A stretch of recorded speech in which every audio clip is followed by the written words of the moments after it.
You think yawning means you're just bored or sleepy, right? Wrong.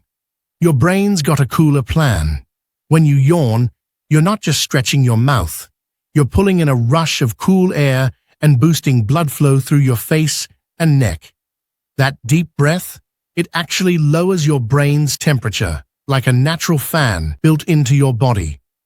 Scientists say it helps your brain stay sharp when it's tired or overloaded. So next time you yawn, don't feel lazy. You're literally cooling down your supercomputer.